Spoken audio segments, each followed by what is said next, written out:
আমি stand clear করেছি এবং ওদের যে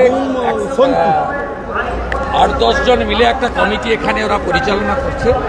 তারা যে ধরনের রিকোয়ারমেন্ট চাইবে, logistic support, physical presence, man power,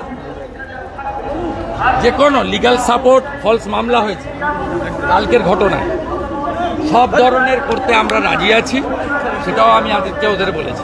আপনার কি মনে হয় কার নির্দেশে পুলিশ মারলো? কনফিউশন ছিল কেউ কারো দিল্লি যাওয়ার ব্যাপার নিয়ে, সেটাও আমি উত্তর দিয়েছি যে ব্রাত্য বসুর সঙ্গে কফি, চা, ফিশ ফ্রাই খেয়ে সেটাও যেমন ঠিক নয়, আর আপনারা আঘাত পেয়ে থাকলেও আমি সরি। সাথে সাথে আমরা অভয় আন্দোলন দেখেছি।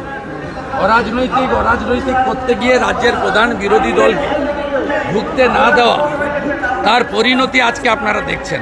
তা আমি বলছি না, অভয়া বোনের বাবা মা বলেছে আমাকে একাধিকবার। শুধু তাই নয়, আজকে মমতা ব্যানার্জির বাড়িতে গিয়ে ফিশ ফ্রাই খাবো, মিটিং করব সন্ধ্যাবেলা ছুটির দিনে, আর তার সরকারের বিরুদ্ধে বলবো দুটো হতে পারে না। ওদের মধ্যে কনফিউশন ছিল কেউ কারো দিল্লি যাওয়ার ব্যাপার নিয়ে, সেটাও আমি উত্তর দিয়েছি যে ব্রাত্য বসুর সঙ্গে কফি, চা, ফিশ ফ্রাই খেয়ে সেটাও যেমন ঠিক নয়, আর আপনারা আঘাত পেয়ে থাকলেও আমি সরি। সাথে সাথে আমরা অভয় আন্দোলন দেখেছি। অরাজনৈতিক করতে গিয়ে রাজ্যের প্রধান বিরোধী দলকে ঢুকতে না দেওয়া, তার পরিণতি আজকে আপনারা দেখছেন।